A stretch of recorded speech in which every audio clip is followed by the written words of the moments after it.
Assalamualaikum warahmatullahi wabarakatuh. Waalaikumsalam warahmatullahi wabarakatuh.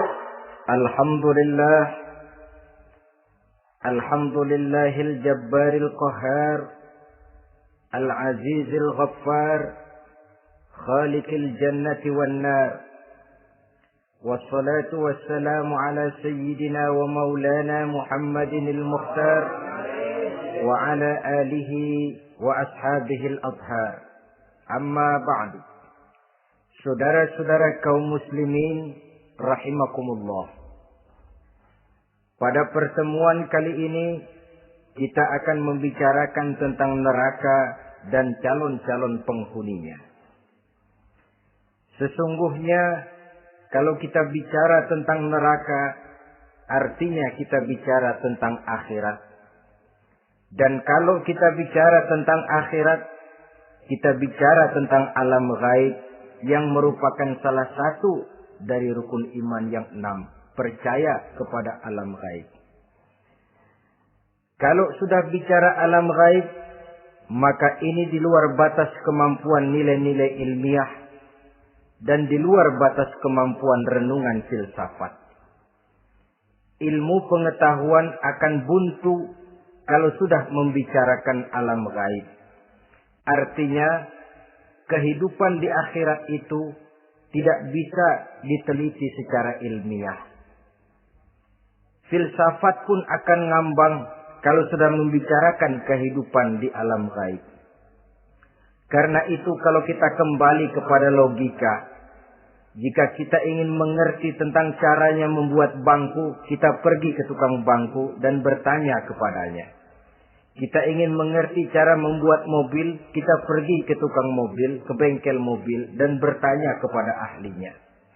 Pun dalam urusan alam gaib, sudah sewajarnya kita kembali kepada penjelasan dari Sang Pencipta alam gaib, yakni Allah Subhanahu wa ta'ala. Dan melalui kitabullah Al-Quranul Karim, Allah telah menjelaskan masalah-masalah gaib berupa kehidupan di surga dan neraka itu secara jelas dan pasti.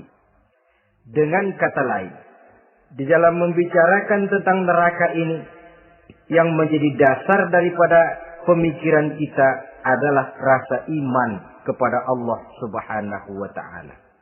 Karena soal neraka tidak pernah bisa dibuktikan dengan ilmu pengetahuan.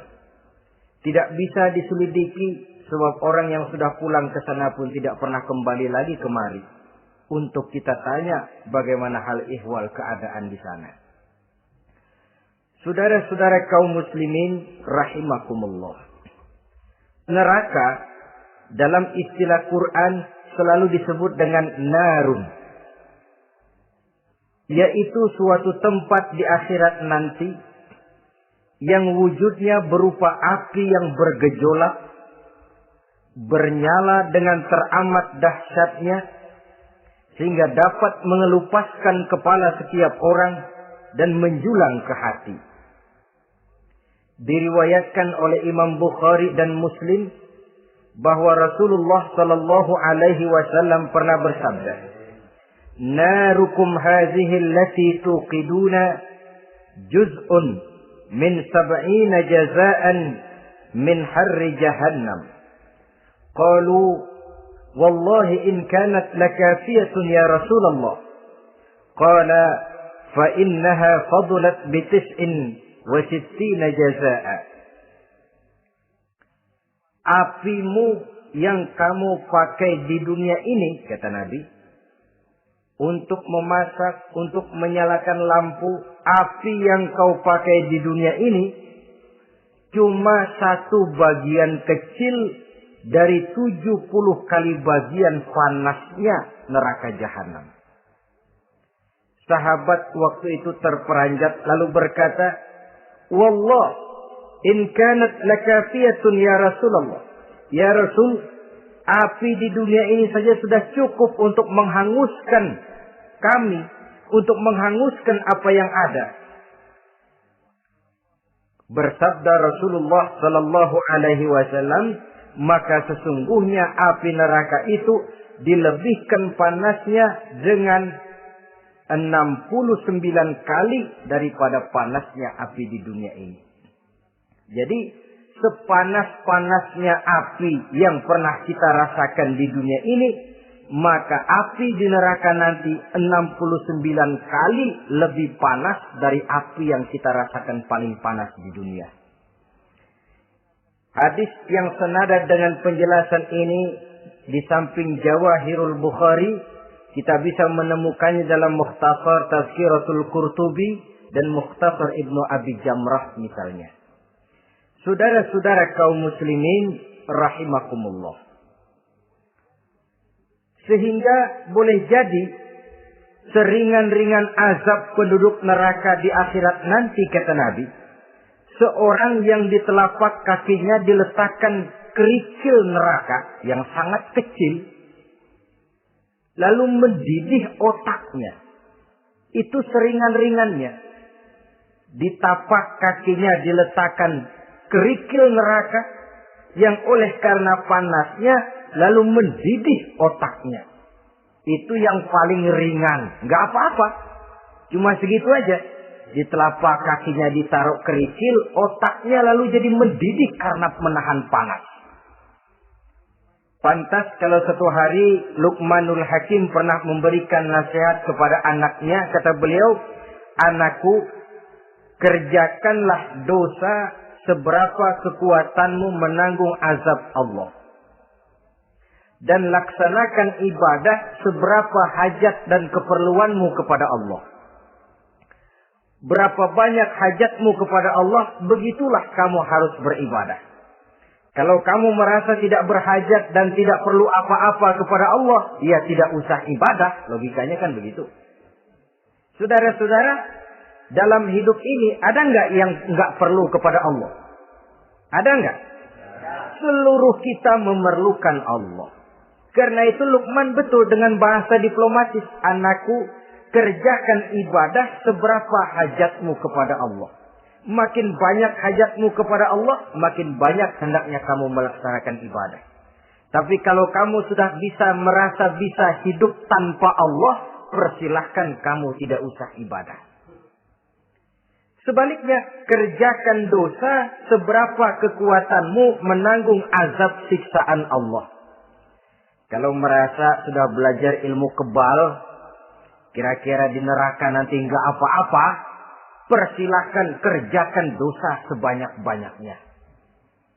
Tapi kalau masih berpikir, gua mah jangan dibakar di neraka, nginjek puntung rokok, gua lompat.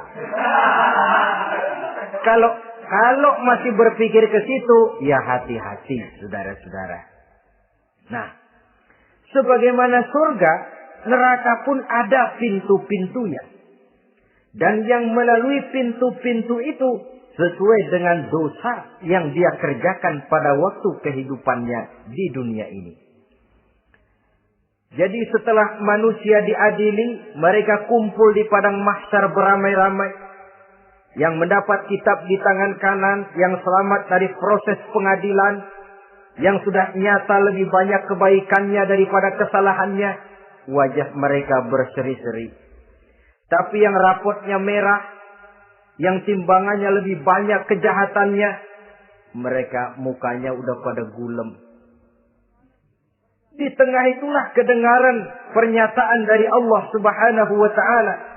Salamun qaulan min Rabbir Rahim.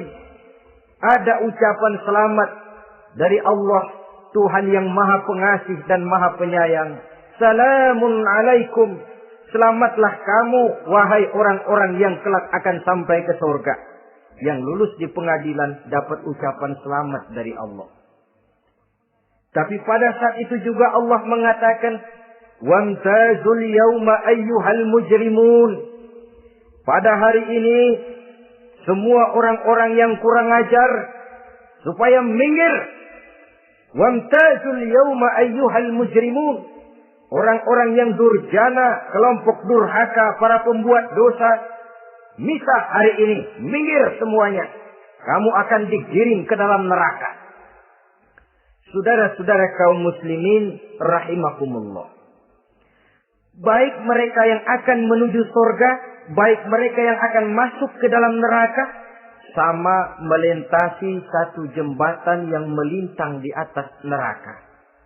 Dalam surah Maryam ayat 71 dan 72, walaupun jembatan itu tidak digambarkan secara jelas, tapi kita temukan penjelasan Allah sebagai berikut.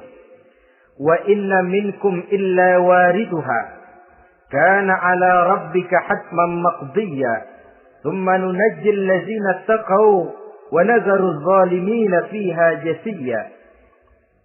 Saudara-saudara, dan tidak ada setiap orang pun kecuali mereka akan melalui api neraka itu. Adapun orang-orang yang bertakwa, mereka diselamatkan oleh Allah. Sedangkan orang-orang yang zalim, mereka terlempar ke dalam jurang neraka. Nah, itu yang dinamakan dengan sirat.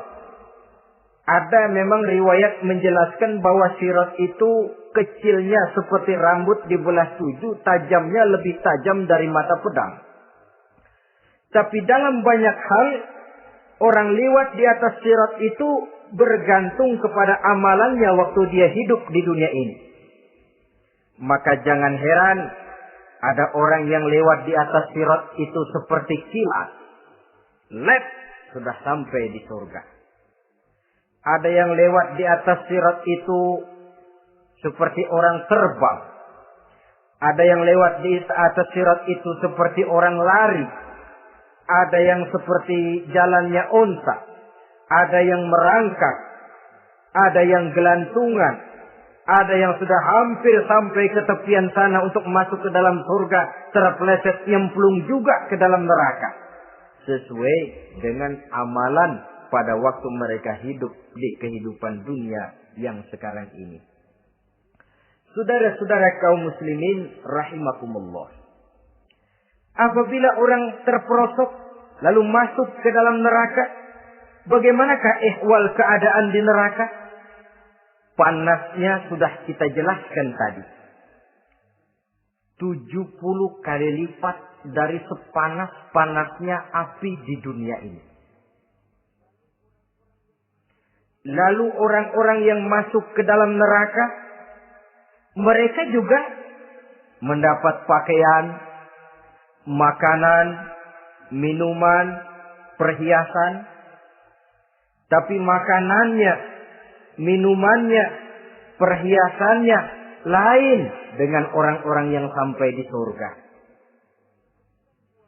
Mereka juga diberikan buah-buahan, sebab di neraka juga ada pohon. Namanya pohon zakum. Buahnya duri dari api. Dan itu yang akan jadi lalap makanannya orang-orang neraka. Di dalam surah As-Saffat ayat 64-65 Allah Subhanahu wa taala menjelaskan, "Innaha sajaratun takhruju fi aslil jahim, tal'uha ka'annahu ru'usus sayatin." Sesungguhnya pohon zakum itu adalah satu pohon yang akarnya keluar dari dasar neraka, yang buahnya seperti kepala setan. Ini sudah untuk bahasa yang sangat menyeramkan ini. Pohon itu tumbuh dari dasar neraka, buahnya mirip kepala setan. Itu akan dijadikan makanannya orang-orang yang ada di dalam neraka. Perhiasannya apa? Surah Al-Insan ayat 4. Inna a'tadna lil kafirina salasilan wa aghlalan wa sa'ira. Sesungguhnya kami sediakan bagi orang-orang kafir itu di dalam neraka segala macam rantai, cambuk-cambuk dan belenggu-belenggu neraka, terbuat dari api neraka, siap untuk merantai, membelenggu dan mencambuk mereka. Jadi dikasih perhiasan, lehernya dikalungin rantai, tangannya dipakein belenggu, ada cambuk-cambuk yang seluruhnya terbuat dari api neraka. Begitu mereka sampai ke pintu neraka yang namanya malaikat Zabaniyah, penjaga neraka, udah bukan main gemesnya dah. Ya, nyambutnya nggak ada ramahnya, lain sama malaikat Ridwan, penjaga surga. ramah, murah senyum. Begitu orang mau masuk surga, salamun alaikum tibtum fadkhuluha khalidin.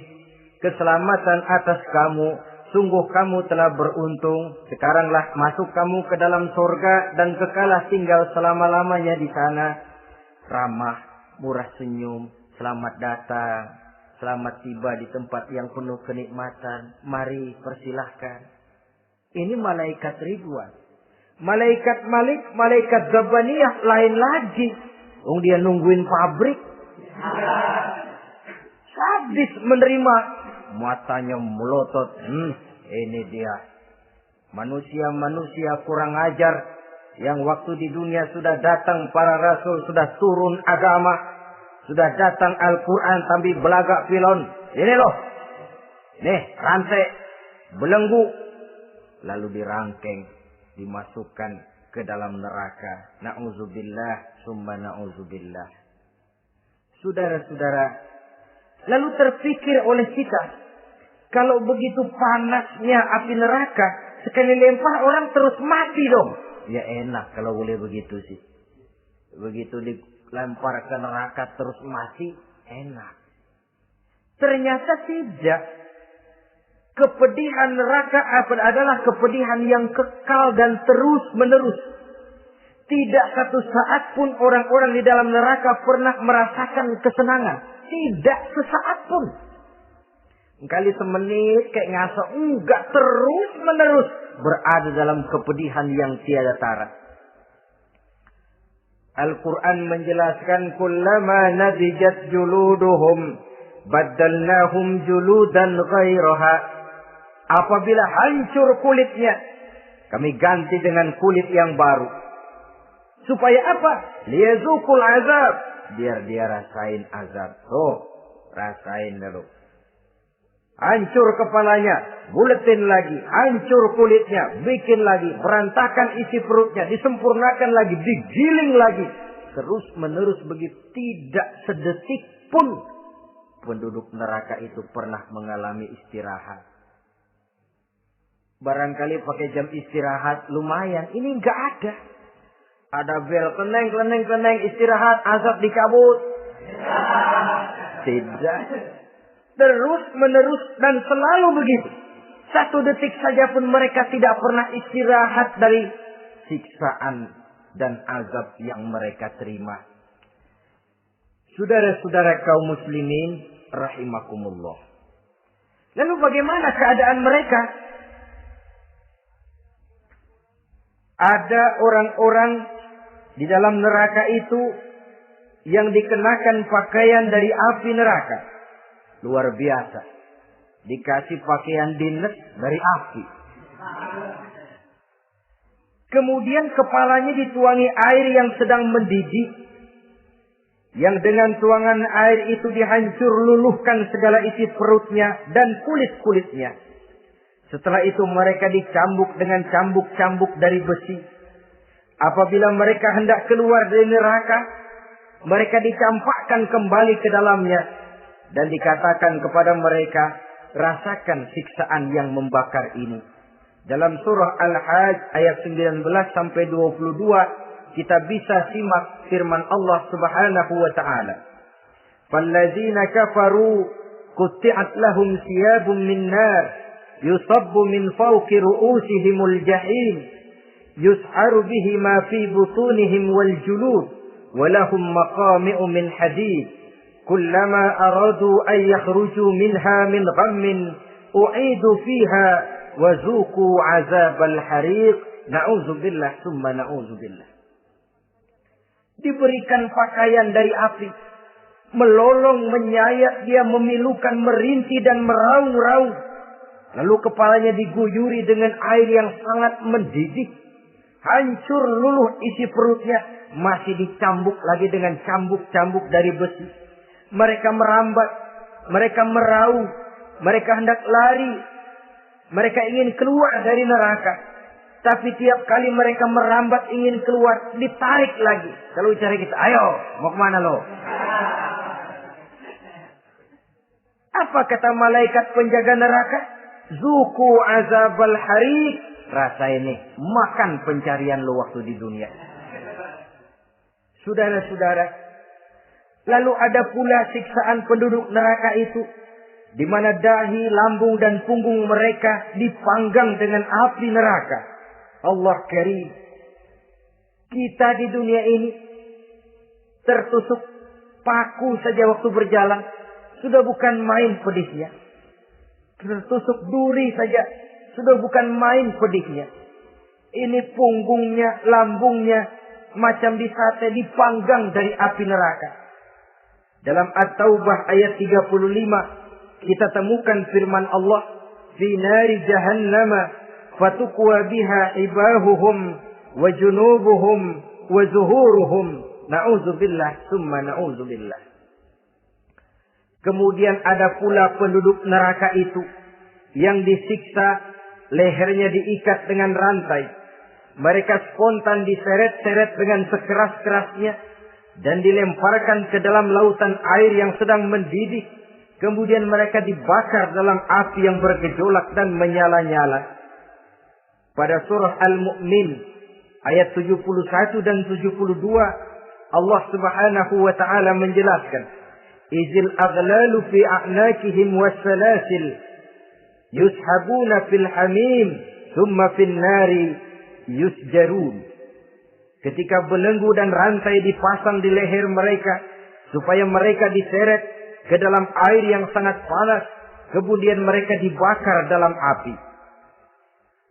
Ada lagi penduduk neraka yang dipegang jambulnya lalu diseret ke tengah-tengah neraka, kemudian kepalanya digerujugi dengan air yang mendidih seperti yang dijelaskan dalam surah Ad-Dukhan ayat 47 dan 49. Pendeknya, azab dan siksaan neraka itu sesuailah dengan amalan dosa yang dikerjakan manusia pada waktu kehidupan di dunia ini.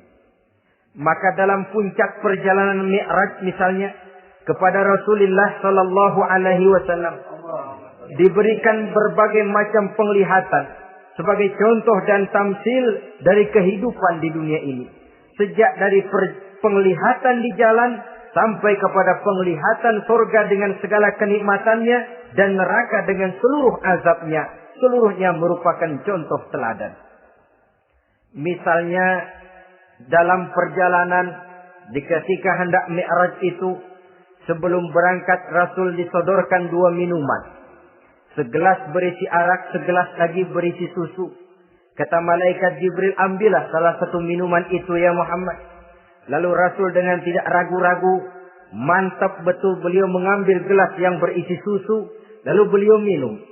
Setelah beliau minum itu, malaikat Jibril berkata, "Shaddaqta ya Muhammad." Engkau telah benar Muhammad. Laqad asabtal haqq, pilihanmu tepat. Kenapa ya Jibril? Untung susu yang kamu minum Muhammad.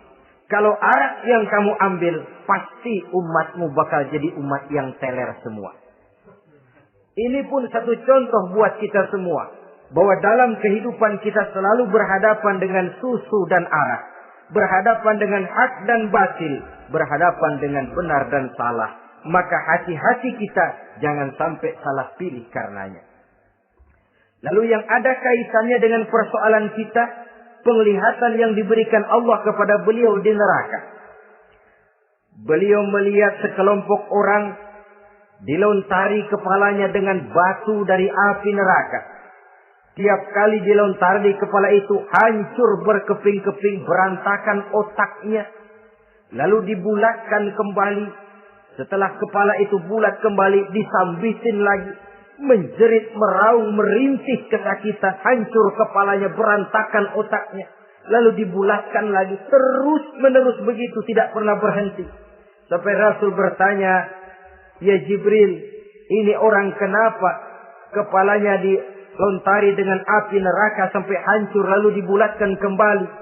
Kata malaikat Jibril, "Ya Muhammad, itulah contoh daripada umatmu yang berat untuk sujud kepada Allah Tuhannya. Itulah contoh dari umatmu yang waktu hidup di dunianya tidak pernah mendirikan sholat sama sekali.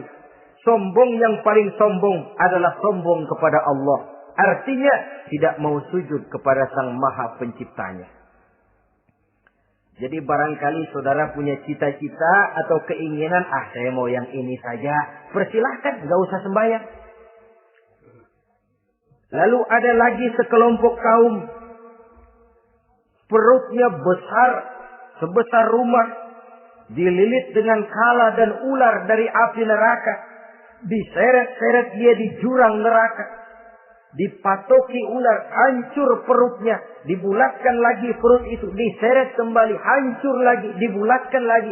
Terus menerus seperti itu. Kata Nabi ya Jibril, ini apa lagi? Kata malaikat Jibril, wahai Muhammad, inilah contoh daripada umatmu yang waktu di dunia suka makan riba alias renten dan suka makan harta anak yatim. Suka ngobyekin anak yatim. Sok jadi pengasuh anak yatim. Anak yatimnya lapar, pengasuhnya yang pada kenyang. Saudara hadirin yang saya muliakan. Orang yang makan riba alias renten. Orang yang makan harta anak yatim. Begitu gambaran yang diperlihatkan kepada baginda Rasulullah Sallallahu Alaihi Wasallam. Sebagian lagi ada penduduk neraka. Yang kukunya terbuat dari tembaga dari api neraka. Panjang sangat kukunya itu. Lalu mencakar-cakar mukanya sendiri. Hancur mukanya berantakan dicakari oleh kukunya itu. Lalu dibulatkan lagi. Dicakar lagi. Hancur lagi. Dibulatkan lagi. Pengangguran benar ya orang. Muka sendiri dicakarin sendiri. Ya Jibril, ini tamsil apa Jibril? Ya Muhammad, itulah contoh dari umatmu yang pada waktu di dunianya enggak pernah rukun sama sesama saudaranya muslim.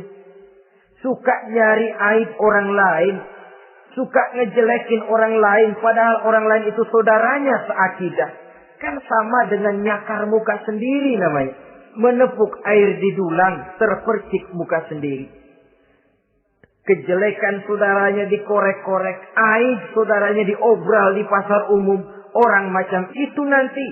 Tangannya akan tumbuh kuku panjang dari tembaga. Yang akan mencakar dan mengoyak-ngoyak mukanya sendiri.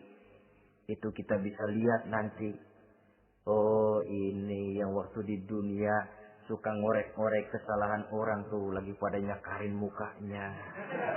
Oh begitu. Saudara-saudara kaum muslimin rahimakumullah.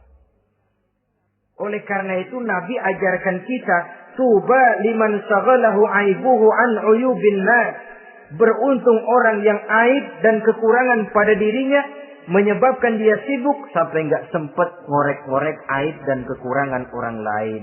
Introspeksi. Beruntung orang yang celak dirinya menyebabkan dia sibuk dan tidak sempat ngorek-ngorek aib pada diri orang lain. Ada pula di antaranya dilihat oleh Rasul. Di antara penduduk neraka itu orang yang lidahnya terjulur memanjang. Kemudian dipotong lidah itu dengan gunting dari api neraka. Menjerit dan memekik ia menahan sakit yang tiada tara.